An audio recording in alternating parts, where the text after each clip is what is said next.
Good morning. My name is Derry, and today we'll be talking about waiting for games to come out and my fear of spoilers. Now, I have a very, very intense reaction to when I get spoiled about a media I have yet to consume. I don't know where it stems from, but I've always had this strong, strong desire to really just enjoy something untainted, if that makes sense.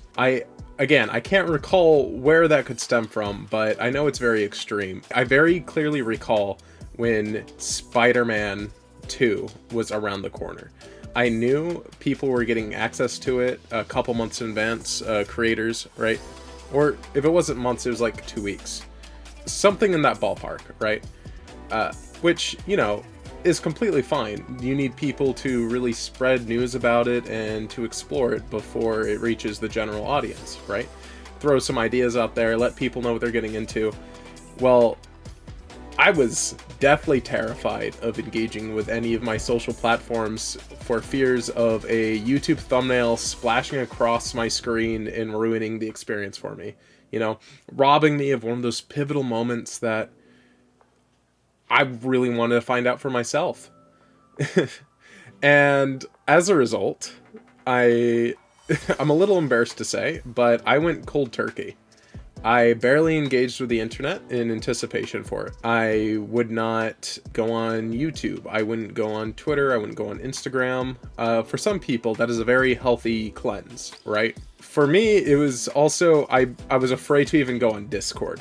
So in a way, I kind of cut myself out of my social engagement, which we're social creatures. That's pretty debilitating, especially for someone like me who's very lively, and I love talking with people. I love engaging, and I love knowing what's circulating around.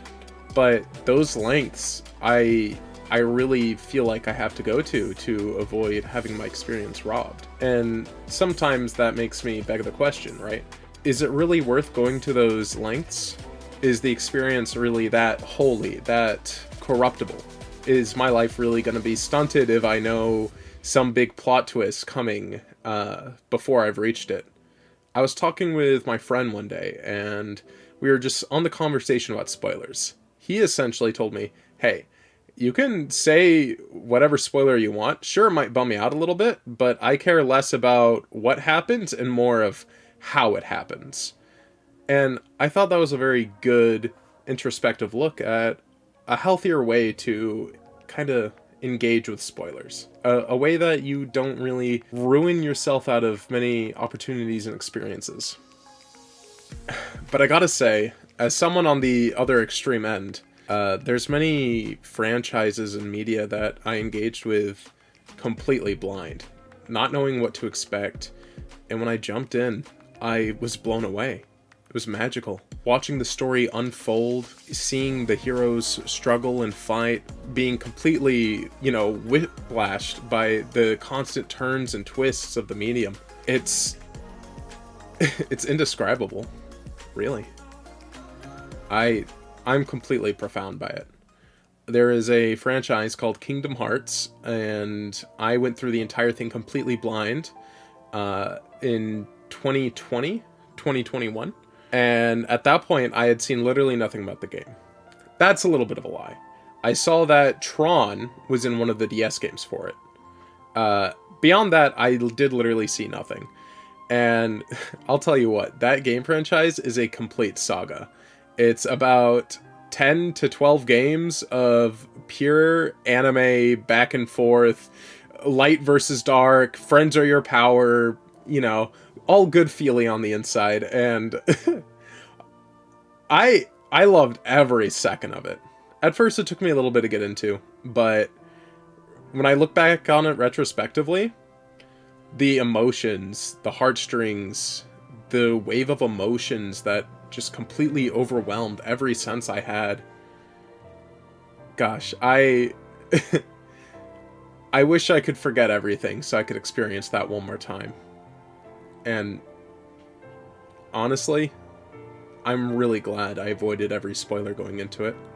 And I've approached most mediums, right, such as movies, TV shows, games, obviously, just any project I have a fleeting interest in with that same grandiose weight, that same grandiose, hey, I'm shutting out anything that could taint this experience for me. Because when I do come across those powerful, moving moments, it completely takes me over. And that's kind of what I live for. So, yes, I don't think it's the healthiest thing to do. And I do think spoilers are prevalent, and I think you're really scummy if you deliberately spoil something for someone with malicious intent. However, while it may not be the end of the world if something gets spoiled for you, I guess I just want to say, these experiences that define our lives, these moment-to-moments, a couple hours watching a movie, they have the capability of shaping someone's beliefs and ideals forever. You know?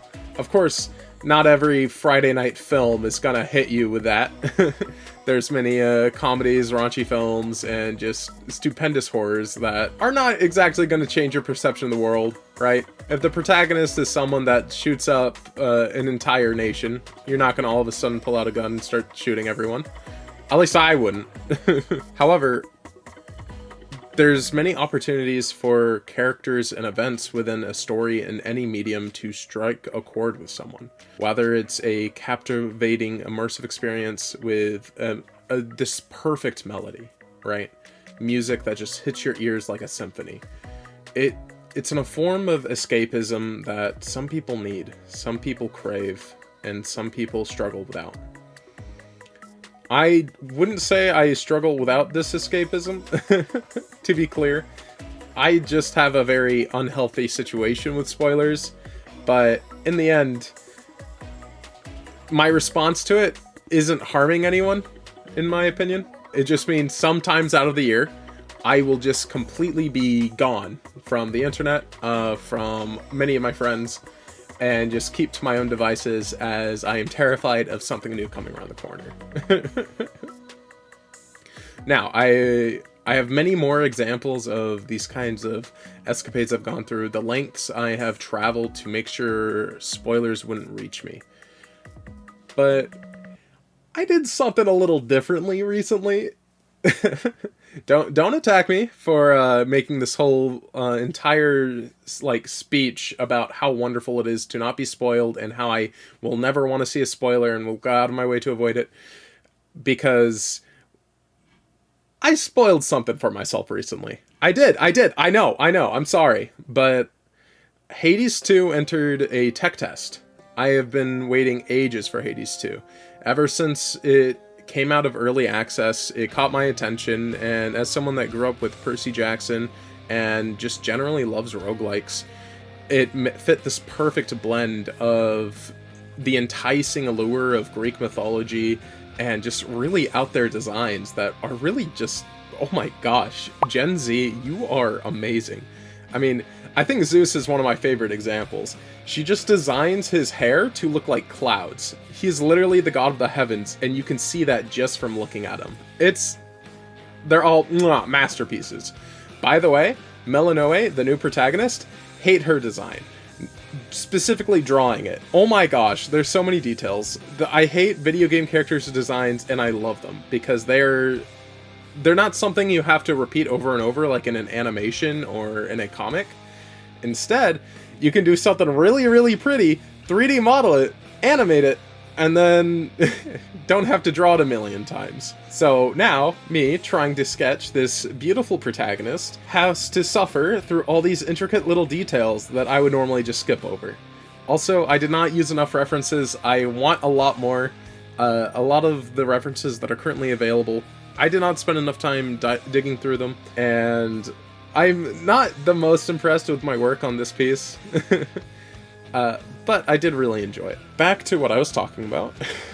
Hades 2. Oh my gosh. The tech test came out, and I've been waiting in anticipation for this roguelike. And while spoilers are terrifying for me, this is one time I bent the rule for myself. I looked at the sneak peek reveal. I watched the gameplay livestream that the developers did of the game. And I gotta say, I don't regret it. In a way, I avoided a lot of spoilers I would have come across by watching this gameplay demo by the developers, because they took the time to kind of hush up when interesting story moments were happening, and I got to watch a lot of the, new gods be revealed.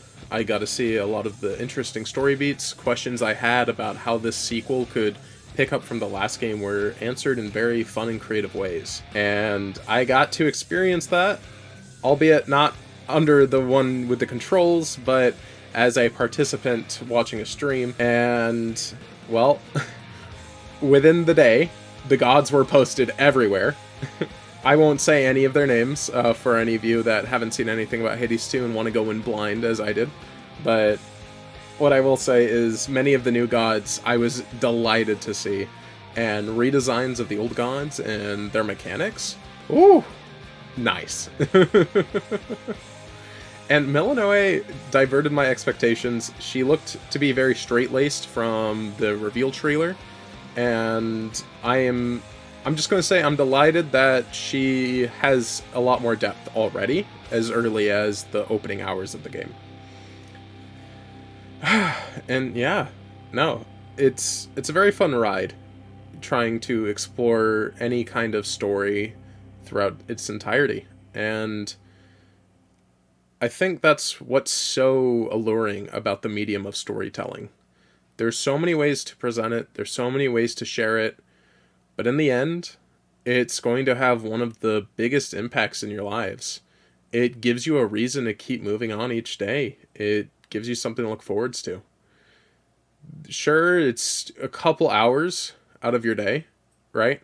And how big of an impact can that really mean down the line? For some people, it can completely shape their interests. And for me, well, it gives me something to think about whenever I'm struggling, whenever I'm hitting a low note. And I can confidently say I've gotten out of those hard times. And I hope that if you're struggling right now, you can too. Well, that's all I have for today. Oh, let me rephrase that. That's all I have for today. I want to know, what kind of games are you all waiting for? I'm imagining, because of the social circles I'm in that are going to be seeing this video, a lot of you are going to say hightail. But is there any other kind of movie or game, or just like maybe even a book, just some kind of story, song, art that you want to consume and you're waiting for, and it is driving you nuts and you're doing everything you can to keep it alive or participate in it, but it's just not quite here yet? If so, please let me know. I'd love to see what kind of options there are, and let me know what else you'd want to hear me talk about. I'm going to try to do this as consistently as I can, but this is more of a project of I do it as I desire. Alright, well, that's all for me. I hope you all have a good morning. Goodbye.